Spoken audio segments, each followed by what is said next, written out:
Olá, sejam bem-vindos a mais um episódio do IR Talks, o nosso bate-papo informal com profissionais de RI. Hoje eu tenho o prazer de ter ao meu lado Estefânia Fernandes, superintendente de Relações com Investidores e M&A da Wisco, uma corretora completa de seguros especializada em bancassurance e distribuidora de consórcio e crédito. Estefânia, muito obrigado pela sua participação aqui hoje.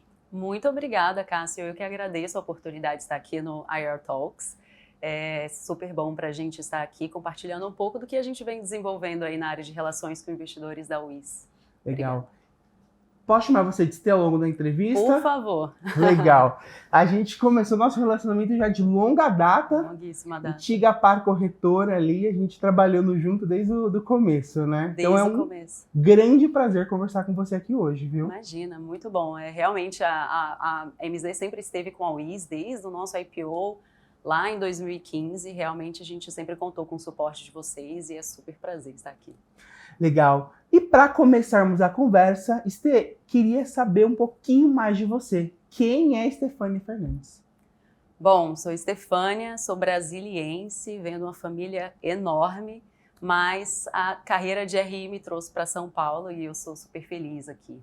Eu sou administradora com especialização em finanças e minha carreira foi toda dentro da temática de finanças. Eu comecei na área de planejamento financeiro, FP&A. Depois disso eu passei pela área de tesouraria, até que eu recebi o convite para vir para a área de relações com investidores, que era uma área que eu admirava muito dentro da companhia. Eu entrei na WIS, à época par corretora, ainda antes da abertura de capital, e vi toda a área de relações com investidores ser estruturada e observava aquilo como realmente uma grande oportunidade de me conectar mais com a parte financeira do mercado financeiro, né? Então, até que surgiu a oportunidade, o convite para me mudar para São Paulo junto com a área de relações com investidores. A matriz da WIS é em Brasília, a gente, à época, decidiu abrir uma filial em São Paulo e a área de relações com investidores veio para cá. E foi assim que eu vim parar aqui e hoje eu trabalho aí já há 6 anos em relações com investidores e recentemente assumi a função de M&A também, que tem sido um desafio super interessante e muito estratégico também dentro da companhia. E como que foi essa sua mudança para São Paulo especificamente, uma pessoa que sempre viveu em Brasília? Foi mais fácil do que eu imaginei. Assim que eu cheguei em São Paulo, realmente eu já tinha uma rede de contatos e amigos aqui que me ajudaram a me sentir à vontade na cidade. E também Brasília e São Paulo tem uma certa ponte aérea, então quando eu sentia falta eu conseguia voltar. Mas foi até mais fácil do que eu imaginei a adaptação a São Paulo. E você chegou a assumir, entrar no RI em Brasília ou quando veio para São Paulo? Em Brasília ainda. Eu fiquei na área de relações com investidores em Brasília por 1 ano e depois a gente fez legal. a transferência para cá. E esse também foi um dos motivos que facilitou a minha transição para cá, porque a gente mudou toda a área de relações com investidores. Então eu mudei para cá num ambiente conhecido, né? Trabalhava com as mesmas pessoas, tanto o meu time quanto o meu chefe, enfim, era todo mundo do mesmo time que eu tinha, enfim, interação em Brasília. Então foi bem tranquilo. E como foi para você sair, você já trabalhava dentro da companhia e saiu do financeiro e veio para o RI? Por que você aceitou um convite desse? O que te motivou a ir para um desafio desse? Eu entendi que a cadeira de relações com investidores ela me aproximaria mais do mercado financeiro, que foi uma trajetória que eu sempre imaginei para mim na minha carreira. Eu gostava muito da função de FP&A, depois quando eu fui para a tesouraria também, porque você vê o encanamento da companhia, como funciona, né? Isso também me ajuda muito hoje na minha profissão e como eu executo a minha função de RI. Mas realmente me chamava muito a atenção esse lado, tanto mais comunicador, um pouco menos back da área de finanças, mas também a interação com todo o mercado. Legal. E é o que eu costumo falar, né? No final, o RI tem várias caixinhas de skills. Super. E a questão de FP&A, questão do financeiro, acho que é uma grande parte da engrenagem na hora que a gente está de frente ali com stakeholders, falando com analistas, explicando, mostrando racional, né? Não, com certeza. Isso foi até uma descoberta interessante para mim dentro da minha função de RI, né? Porque eu vim com a visão ainda muito financista. E eu achava que isso seria suficiente, até que eu cheguei na área de relações com investidores, entendi que comunicação é super importante, né?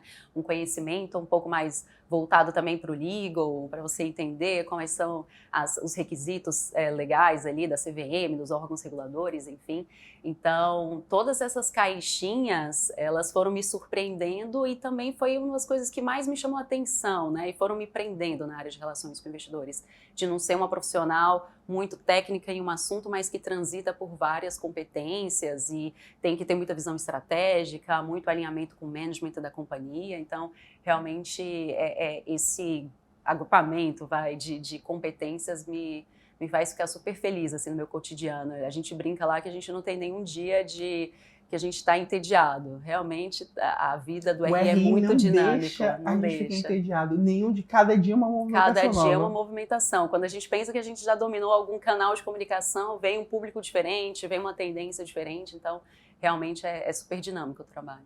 Sobre esse ponto, Esther, a gente vê que as lideranças de RI nas companhias estão cada vez mais participativas, né? Sim. Fazendo parte ali da estratégia como um todo, falando diretamente com investidores, acionistas, stakeholders de uma maneira em geral e de vários formatos diferentes. Como que você vê esse processo de comunicação na Wiz hoje e as formas que você tem que se comunicado com seus stakeholders?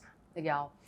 Na Wiz a gente tem hoje uma comunicação e uma interação muito forte entre a área de relações com investidores e a nossa área de comunicação. A gente acredita que isso fortalece muito a forma como a gente vai se comunicar para todos os públicos, porque chega uma hora que a gente não consegue separar muito bem o que é público investidor, o que é público de rede social, o que é público de imprensa, o que é marca empregadora também. Então, tudo isso está muito conectado até por conta das redes sociais e por conta da facilidade que a gente tem de transmitir informação hoje em dia. Então, a gente tenta ser o mais unificado possível na comunicação. Então, eu acho que o primeiro ponto que eu destacaria seria esse, assim, o trabalho contínuo e conjunto entre a área de relações com investidores e a área de comunicação. Mas falando da evolução, né, dessa comunicação ao longo do tempo, isso também foi um ponto super interessante da jornada em RI. Quando eu entrei em RI, era um RI ainda um pouco mais tradicional, que a gente interagia um pouco mais no one-on-one com aquele investidor institucional que fazia reunião mais presencial, né? Os próprios eventos que a gente promovia, a maioria deles eram eventos presenciais. E ao longo do tempo, muito por conta da pandemia, né, isso foi migrando de canal e de formato. E hoje a gente tem uma comunicação que transita desde rede social, até relatórios, até apresentação e participação ao vivo em programas, enfim. E a gente tem uma estratégia criada internamente de comunicação, a gente define os públicos de interesse, a gente define quais são os melhores canais para a gente atingir aqueles públicos, né? Então, cria estratégias específicas para aquilo e também aliando sempre com o que a gente tem de estratégia e de novidades sobre a companhia para levar para o mercado, né? Então, a gente se preocupa muito com o conteúdo que está sendo levado, não é só falar por falar, é um falar levando alguma informação que de fato seja relevante para aquele público. Então, a gente tenta calibrar bem isso daí lá na Wiz. Falando um pouco sobre rede social, Legal. Como que hoje vocês trabalham na questão do LinkedIn, Esther? Hoje o LinkedIn, todas as nossas redes sociais, na realidade, elas são gerenciadas pela nossa área de comunicação. A gente optou dentro da área de RI por ainda não ter um canal específico gerenciado pelo RI. Muito por uma questão de braço, a gente achava que o RI não tinha braço para alimentar essas redes sociais, e eu acho que a rede social ela pode ser... não seria traiçoeira, mas se você não alimenta, na realidade pode até virar contra você, então você tem que estar ali disponível para responder qualquer comentário que esteja. Então a gente optou por não entrar por enquanto com um canal específico de RI da Wiz, mas a gente tem as redes sociais que são gerenciadas pela área de comunicação e que de alguma forma tem algum alinhamento com a gente. E ali a gente tem pautas programadas que são publicadas, todo um time dedicado a acompanhar quais são as interações que são feitas, né? Quando a gente quer fazer algum tipo de comunicação via rede social, com o público em massa, Normalmente a gente usa ou o canal da companhia ou a gente usa algum canal de algum parceiro de negócio nosso, algum analista que tenha, né, uma participação e algum fit também com o público com que a gente quer falar. Então a gente escolhe aquele canal, a gente vai atrás e busca levar a nossa mensagem para o nosso telespectador, o nosso investidor e que seja, por meio do canal daquele parceiro. E um outro ponto também que a gente decidiu não segmentar era uma questão de segmentar usuários, né? Então, ao invés de eu ter 1.000 seguidores no canal da RI, 1.000 seguidores no canal da Wiz, a gente tem 2.000 seguidores em um único canal que estão sempre consumindo informação. Então, essa foi a estratégia que a gente adotou agora, né? Vamos ver conforme vai evoluindo aí a interação por essas redes sociais. Legal. E numa época de divulgação de resultado, vocês chegam a publicar o resultado de vocês, algum vídeo, seja no LinkedIn ou outra rede? Como vocês fazem isso? Sim, a gente sempre publica nas redes sociais da Wiz, seja especialmente no Instagram e no LinkedIn, que são os 2 canais que a gente dá mais atenção. A gente sempre tem preparado previamente um resumo dos resultados, com alguns comentários breves também que vão junto com o post.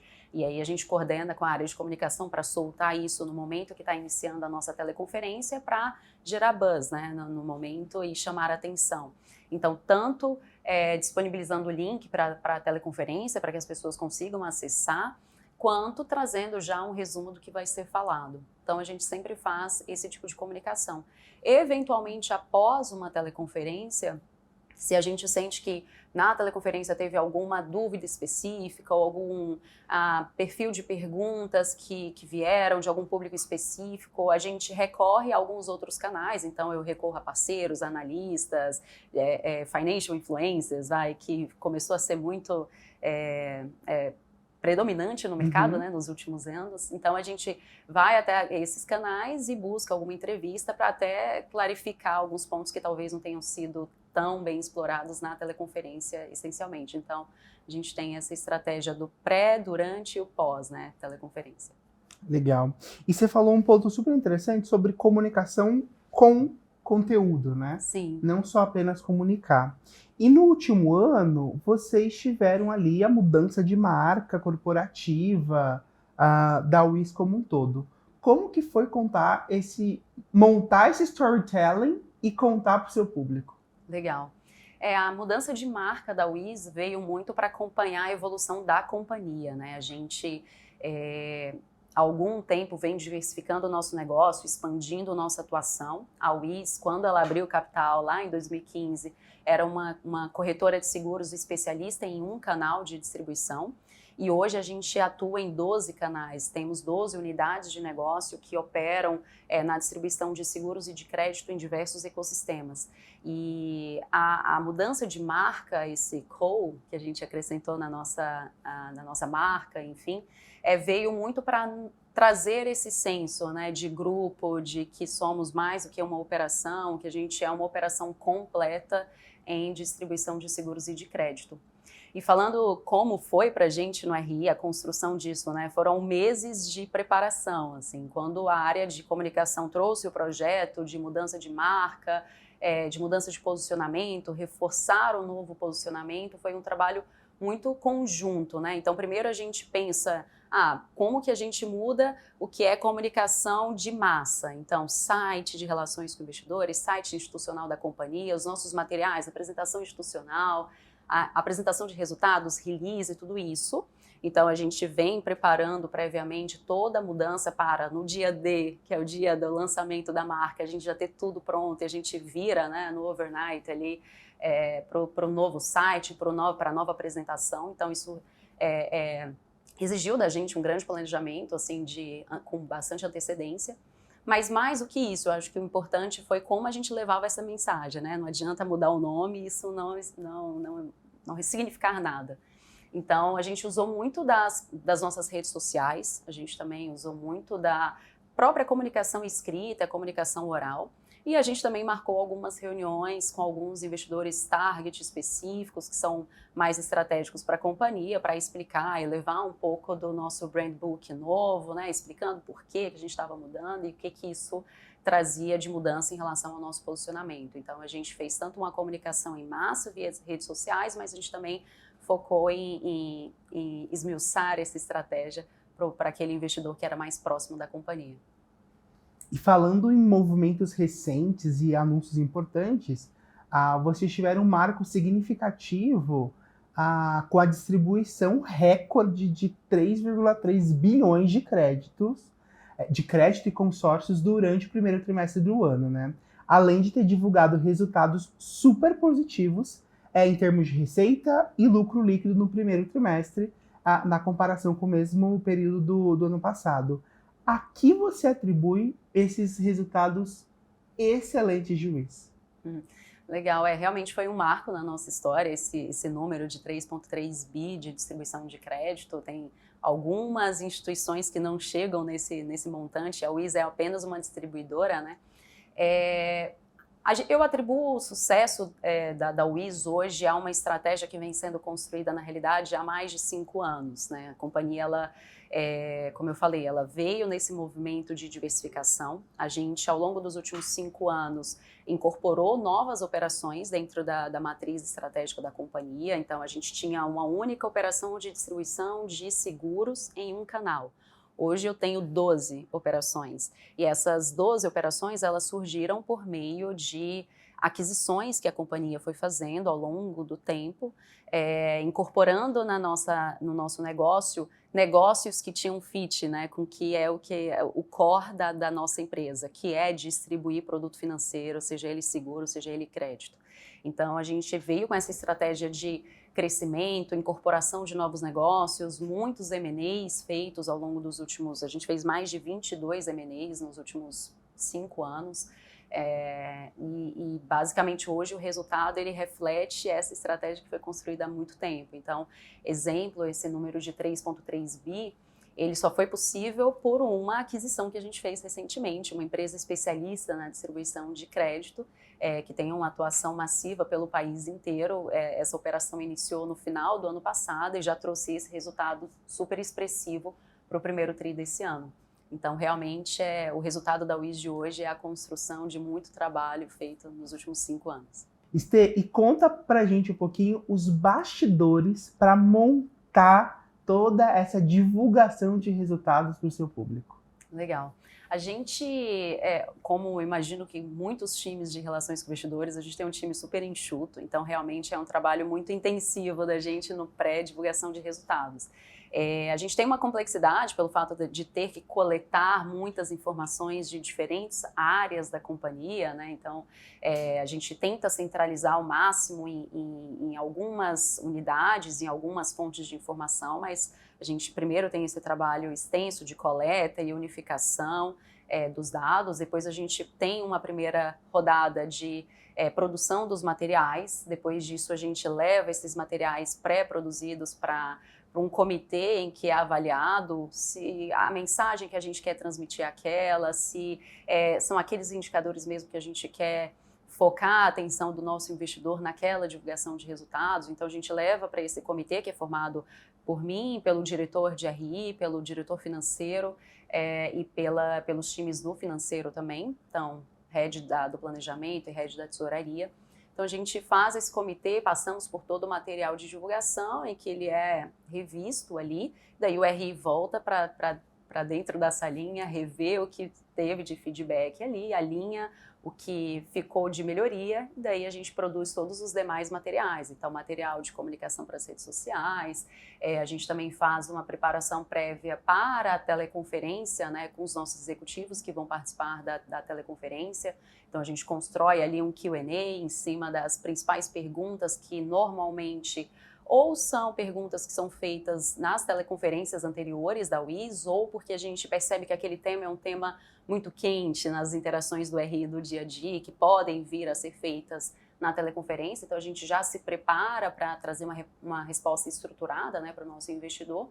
E a gente faz esse momento de preparação dos executivos com relação a essas respostas. Mas o ao vivo é sempre um pouco diferente, né? Então, na hora, os nossos executivos têm a liberdade, óbvio, de transmitir a informação da forma como eles entendem mais estratégica e melhor ali. Mas normalmente envolve isso, assim, uma grande etapa de coleta de informação, depois um alinhamento, validação interna, refinamento até a divulgação.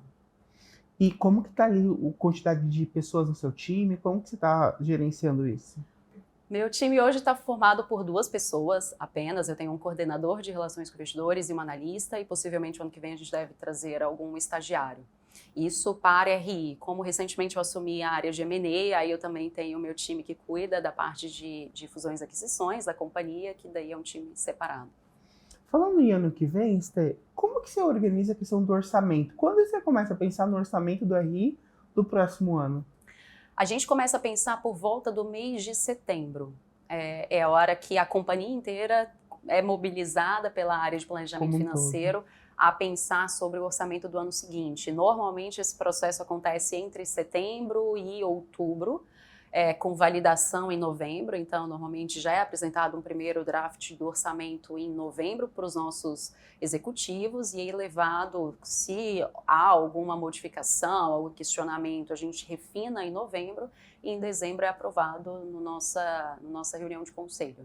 Legal. É isso. Todo um processo, né? Todo. A WIS é bastante baseada em método, então a gente tem processo para muita coisa. E falando de RI, processo, Estê, o RI em si, M&A, lida com muita informação privilegiada no dia a dia, né? Sim. Esse ano, inclusive, a MZ lançou um produto novo focado nessa questão de compartilhamento de informações confidenciais, que a gente chama de MZ Private.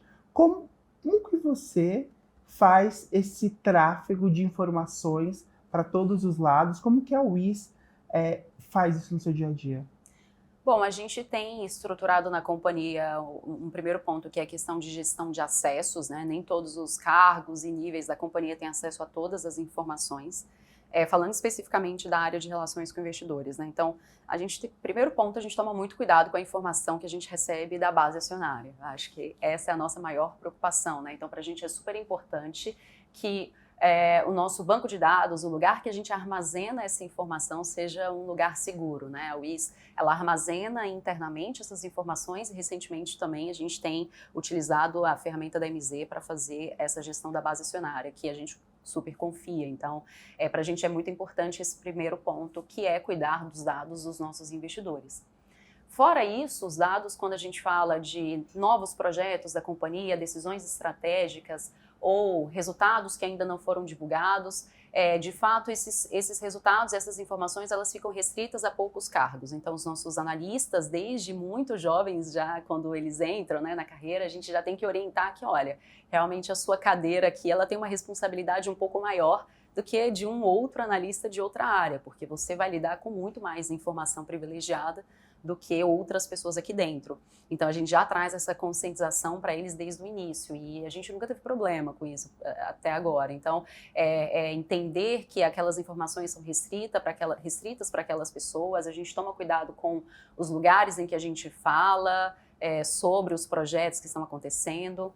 A gente também tem uma outra rotina em que os principais releases que vão ser soltados para a imprensa, preparados pela área de comunicação, eles são validados pela área de relações com investidores para garantir que não tenha vazamento de alguma informação ou que tenha algum guidance que é publicado, porque quando a gente traz um diretor de alguma unidade, é muito comum ele se empolgar e querer falar da unidade dele, falar que ele vai entregar um grande resultado, e a gente tem que tomar cuidado com isso para unificar a comunicação. Então, acaba voltando para o RI ser quase um goleiro, assim, impedir que a gente tenha uma informação que não é pública ainda, que seja publicada por um canal que não é o adequado, né? Então, a gente toma bastante cuidado com isso. E vocês trafegam as informações por e-mail? Vocês têm algum sistema? Como que vocês fazem isso? Hoje a gente usa o e-mail, que ainda não é a ferramenta ideal, mas de fato a gente tem alguns bloqueios de acesso de e-mail, classificação de segurança de e-mails, isso também nos ajuda. E também rede interna, que determinadas pastas elas são bloqueadas para acesso de outras pessoas. Então, a rede de RI, só a área de relações com investidores acessa. Então, a gente tem algumas trocas de informações por canais assim. Então, a gente especifica os usuários. E a gente começou começou o nosso bate-papo aqui falando sobre comunicação e RI, né? Mas eu acho que é muito pertinente puxarmos um pouco a questão também para a questão de pessoa física, que hoje tem aumentado, assim, exponencialmente. Vocês ali internamente da UIS, como que vocês estão lidando? Teve muito aumento realmente para vocês? Não teve? Como que tem sido o diálogo com esse público? Legal. Para a gente teve um aumento muito expressivo, Cássio. A gente, até 2019 e 2020, a gente tinha até 2019, na realidade, a gente tinha uma base até pequena de investidores, mas com boom de investidores pessoa física da Bolsa, isso acabou sendo refletido na nossa base acionária também. Então, para a UIS não foi diferente. A gente, da noite para o dia, assim, teve muito mais investidor pessoa física para lidar. Isso trouxe inicialmente um susto, porque a gente estava acostumado a lidar com canais de comunicação como o telefone, como o e-mail, como site de relações com investidores, e daí da noite para o dia a gente tinha 1000 e-mails na caixa da área de relações com investidores que a gente não conseguia responder, a gente tinha solicitação de reuniões que a gente não conseguia fazer, então realmente exigiu que a gente se adaptasse rapidamente a esse público. Então hoje sim a gente tem uma base muito grande de pessoas físicas e a gente tem uma estratégia de comunicação direcionada para eles. Para esse público, a gente procura estar presente muito nas redes sociais, porque a gente entendeu que eles consumiam muita informação desse canal. E não só nas redes sociais, mas também a gente se aproximou muito dos analistas voltados para a casa de investidores pessoa física, né? Então, casas de análise independentes, porque também elas nos ajudavam a drenar a comunicação e fazer com que a informação chegasse para o investidor pessoa física.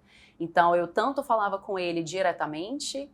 Então, nosso CEO, ele foi muito participativo nesse processo, ele gostava de participar das lives, ele gostava de interagir diretamente com o público, então a gente usou muito desse canal de distribuição e, ao mesmo tempo, também a gente conversava com os analistas naquele papel de sell-side, de replicar a informação que a gente queria levar para aquele público, e aí, nesse caso, especificamente com as casas independentes. E para a gente deu muito certo, assim, a gente realmente entendeu que chegou até lá, a gente tem ainda a manutenção de muitos investidores pessoa física na Bolsa, acho que a companhia hoje também conseguiu se organizar, a gente reduziu por levar a mensagem através desse canal, a gente reduziu muito a quantidade de perguntas que a gente recebia, por exemplo, numa caixa de RI, então hoje eu consigo responder as eventuais perguntas que eu recebo na minha caixa de relações com investidores do meu investidor pessoa física, porque, de fato, já são bem menor volume do que foi anteriormente.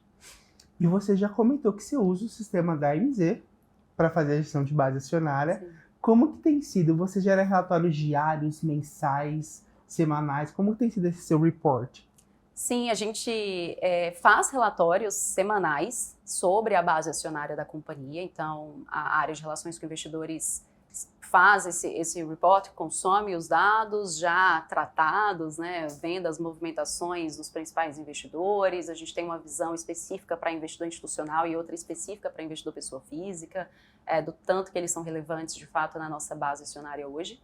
Então, esse é um relatório semanal. Além dele, a gente tem um relatório quinzenal que a gente leva para os nossos executivos um resumo do que os analistas sell-side estão publicando, quais são os principais insights, não só sobre a UIS, mas como também os nossos competidores, né, o mercado em que a gente está inserido.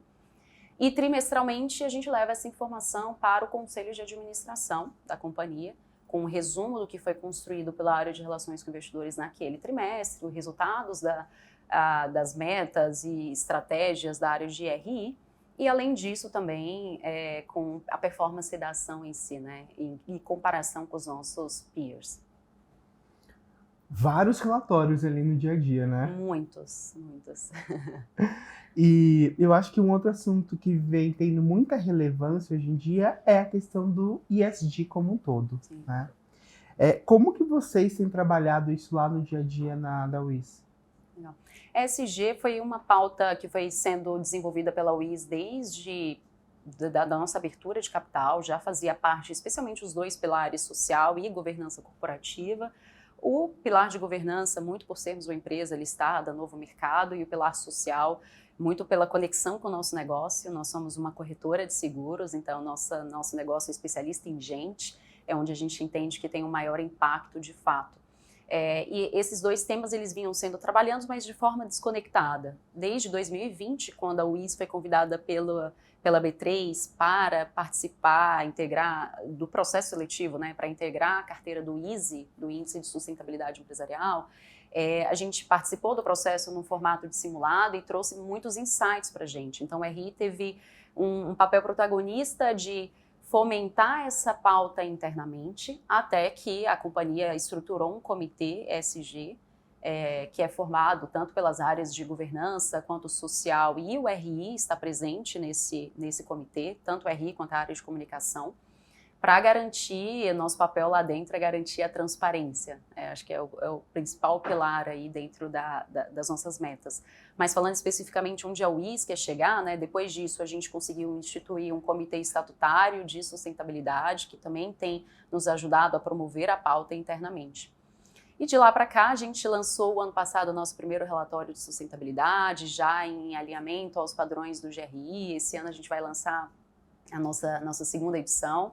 E temos desenvolvido várias estratégias de comunicação e também as metas internas, que é o principal, né? Então, a comunicação é uma consequência do que vem sendo feito internamente pelo time, que tem sido muito focado nos pilares social e governança corporativa por conta do nosso modelo de negócios em si. Esse gancho de ESG como um todo, a gente divulga anualmente dentro do relatório anual, mas e no dia a dia, como que você coloca em prática, como que você declara o que está sendo feito dentro da companhia? Legal. Esse é um trabalho que, para ser muito sincero, a gente está ainda aprendendo e evoluindo, né? A gente começou recentemente a incluir as informações ESG nos nossos materiais de divulgação de resultados trimestrais, para reduzir um pouco essa periodicidade de divulgação de informação ESG, não ficar exclusivo no relatório anual.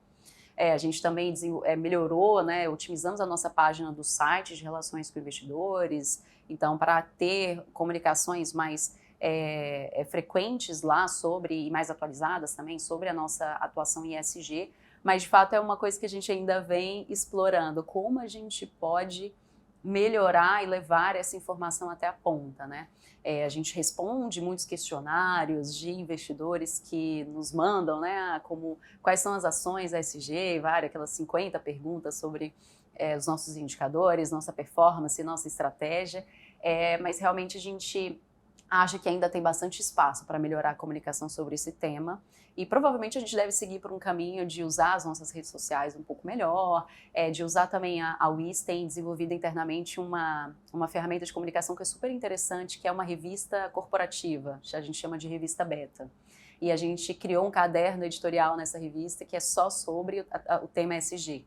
Essa revista ela é lançada trimestralmente e traz algumas atualizações ali momentâneas sobre a companhia, então também tem sido um canal legal assim de levar a informação para o público. E o bom dessa revista é que ela é direcionada não especificamente para o público investidor, apesar da gente também encaminhar para os nossos investidores, mas ela vai para os nossos parceiros, nossos sócios, clientes da companhia. Então, nos ajuda a levar a mensagem para públicos diferentes. Legal. E recentemente a MZ divulgou um estudo do formulário de referência, um estudo global, que a gente analisou todos os formulários de referências agora no finalzinho de junho, e eu acho que esse é um grande desafio que todas as companhias têm, né? Porque a maior parte delas tem um relatório anual, divulga as informações de ESG, aproximadamente ali 70-74% divulga essas informações, mas no dia a dia tem sempre esse desafio de como se comunicar, né? Super. Então, acho que essa é uma grande questão. E a gente falou aqui de vários elementos que só está agregando valor para o UIS, para você, para o trabalho. Mas me fala, como ainda continuar agregando valor no dia a dia? Eu acho que, especialmente o RI, ele tem uma função muito importante, né? Não só comunicar sobre a empresa para o mercado, mas de trazer essa informação de volta. Então, esse dia a dia de troca de feedbacks, né, com o mercado é muito rico para a gente lá na UIS. A gente faz isso de forma muito dinâmica. Então, a gente troca diariamente com o nosso CEO e com o nosso CFO os feedbacks que a gente está tendo com o mercado. Isso nos ajuda muito a olhar de forma crítica para a estratégia e para os resultados e para a forma como o negócio está sendo conduzido no dia a dia e faz o RI ter um papel super protagonista, porque é muito importante para a construção do futuro da companhia esses inputs. Então, realmente, ter essa atuação ativa de trazer informação, de estar preocupado, de ser protagonista na construção da estratégia da companhia, isso é algo que a gente se preocupa muito na área de relações com investidores da UIS. E a UIS tem um caminho muito grande ainda para crescimento, um mercado que é muito aberto, a gente tem muitas opções de novas corretoras, distribuição de crédito, que foi um segmento que a gente entrou mais fortemente nos últimos 5 anos, a UIS já tem 50 anos esse ano, então em 50 anos a gente distribuiu seguros e nos últimos 5 a gente focou também em distribuir crédito, temos muitas oportunidades e o RI está aí na ponta, interagindo com o mercado, especialmente o mercado financeiro, a gente consegue trazer vários insights aí para o negócio. 2 perguntas antes da gente ir para o quiz final. Primeira, o que esperar da UIS em 2023? Bom, esse ano vai ser um ano bem desafiador para a companhia, muito por conta do resultado da taxa de juros, como está, que afeta muito o nosso negócio. Estamos com várias estratégias para contornar os efeitos que isso tem no nosso negócio, mas de fato eu acho que eu resumiria que o ano de 2023 vai ser um ano desafiador. Porém, com notícias positivas, novos negócios que foram incorporados na companhia, muitas melhorias que estão sendo feitas, a gente está ajustando o nosso posicionamento, lançamos a nossa marca, né, no final do ano passado, então ainda estamos nesse processo de consolidação do novo posicionamento da companhia, então acho que vai ser um ano desafiador, porém super positivo. E tem alguma coisa que você ainda tem vontade de fazer dentro do RI, que você ainda não tenha tido a oportunidade de fazer?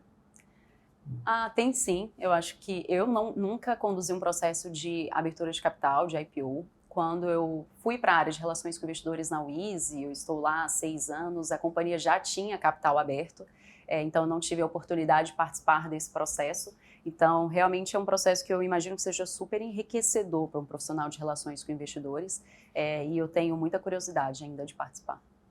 Legal. Vamos lá. Eu tenho aqui alguns envelopes. E eu queria que você escolhesse um deles para eu te fazer essa pergunta final da nossa conversa. Eita! Vamos lá, deixa eu abri-lo.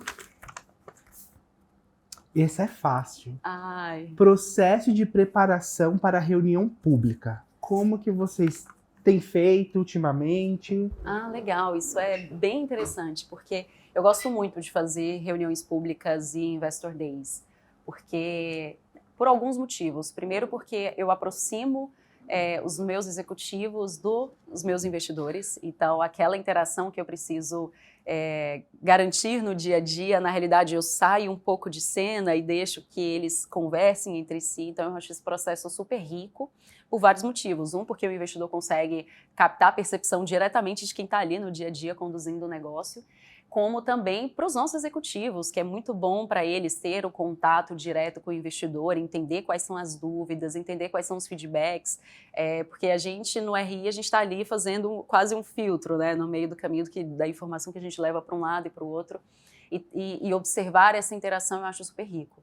Então, falando de processo de preparação, eu acho que o primeiro ponto é pensar especificamente qual é a pauta, né? Qual é a mensagem. Eu particularmente considero a fase mais difícil de preparação de uma reunião pública ou de um Investor Day, pensar qual é a temática do evento.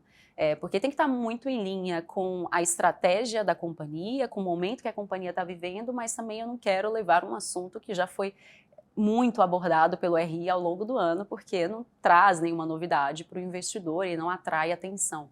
Então, eu gosto muito desse processo de definição do tema, que a gente faz hoje lá na UIS, em conjunto entre o RI e especialmente a área de estratégia e a área de comunicação e a diretoria financeira também. Depois que a gente define o tema, a gente parte para a construção do material, né, destrinchar esse tema em pautas que vão ser tratadas, pensar no formato também, acho que é algo super legal. Como que a gente vai fazer isso? Vamos fazer um evento rápido de 2 horas, vamos fazer um evento de 5 horas para imergir nas temáticas da companhia. Então, realmente pensar nesse formato é algo super interessante. Até que a gente parte para a terceira etapa, que é a execução. Contratar fornecedores, trazer fornecedores de confiança, porque para a gente é super importante. Evento tem tudo para dar errado, né? Então, ter fornecedores que você confia, que vão te dar suporte, vai ter backup, vai ter redundância, o que for necessário para garantir que o evento seja um sucesso, isso para a gente é super importante.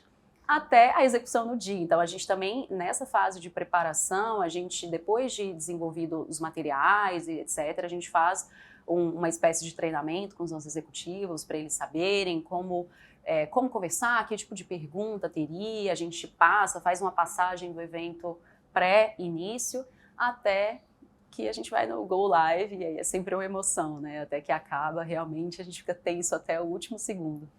Eu lembro que um dos primeiros Investors Days que a gente fez de vocês aqui em São Paulo foi num restaurante ali na Faria Lima. Isso, e foi mesmo. Bem colado com o horário do almoço, e foi, meu Deus do céu, caos, precisa né? dar certo isso aqui. E o restaurante, uma barulheira, Exatamente. Um monte de gente entrando, e gente, meu Deus, vai dar certo. E deu super certo, né? Foi ótimo, realmente foi um excelente evento aquele. E depois a gente fez vários outros com vocês que foram excelentes. Esse ano, como que tá a previsão de vocês de Investor Day ou de reunião pública? A gente deve fazer mais ou menos no final do ano, em novembro e dezembro, apesar de ser uma janela que a gente vem pensando sobre, porque é uma janela que muitas companhias fazem esse tipo de evento, então a gente acaba competindo por atenção dos analistas, dos investidores, etc. E a WE sendo um small cap, a gente está um small cap dentro do segmento do setor financeiro. Então eu estou ali competindo por atenção com Itaú, com Nubank, com grandes empresas. Realmente é desafiador para a gente. Então a gente tenta sempre usar estratégias para não cair na mesma data, não coincidir com nenhum dia de evento de algum sell-side, coisa do tipo, mas fazer muito antes não casa muito com o nosso cronograma interno. Então acaba que a gente fica realmente meio refém dessa janela ali entre novembro e dezembro. Deve ser por aí. Costumo brincar com os nossos clientes que, assim, Investor Day bom é aquele que movimenta o papel, né? Super. A gente tem alguns exemplos que o executivo está falando, o papel está subindo, depois estabiliza, sobe, fica aquele batimento cardíaco, né?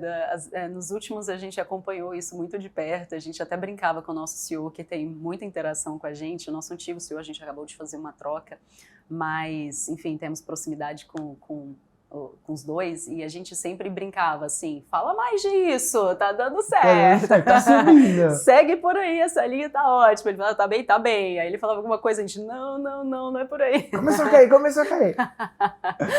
Estê, mais alguma coisa que você queria compartilhar aqui com a gente hoje sobre a sua trajetória, sobre você, sobre o WIS? Nossa, Cássio, só agradecer mesmo pela oportunidade, eu acho que foi super bom bater esse papo com você. É sempre bom trocar, né, figurinhas e trazer um pouco do que a gente tem feito, e especialmente também escutar. Então, eu sempre acompanho os outros IR Talks para ouvir um pouco o que os nossos colegas de RI estão fazendo por aí. É sempre bom fazer essa troca, né, para a gente crescer. Então, muito obrigada pelo convite e pela oportunidade de trazer um pouco mais da WIS, falar um pouco mais da nossa companhia, de como a gente está estruturado lá dentro. Foi bem bacana. Legal. E que dica você deixa para outro profissional de small caps? Bom, a dica que eu deixo é se aproxime muito do sell side. Para uma small cap, ter essa aproximação com o sell side é muito importante, porque é alguém que vai levar a mensagem da sua empresa e vai te ajudar a ecoar o que você quer falar com o mercado.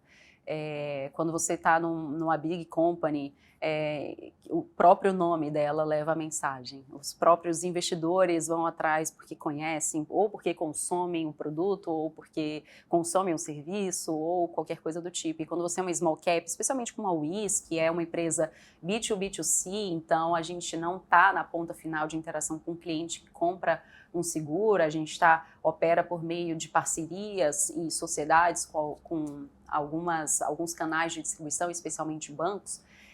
Fica um pouco mais difícil para o público investidor que está na ponta entender quem a gente é, lembrar da nossa marca, querer vir falar com a gente, e a gente usa muito da nossa interação e do nosso relacionamento com o sell side para levar a nossa mensagem. Então, acho que a dica que eu dou é se aproxime do sell side, seja ele do sell side institucional ou focado nas casas de análise independente. Pessoal, esse foi mais um episódio do nosso IR Talks. Estê, mais uma vez, muito obrigado pela sua participação aqui hoje. Acho que foi super enriquecedor para o nosso público. E obrigado por dividir conosco um pouco sobre você e um pouco sobre o IS. Perfeito, muito obrigada. Pessoal, até o próximo episódio. Tchau, tchau!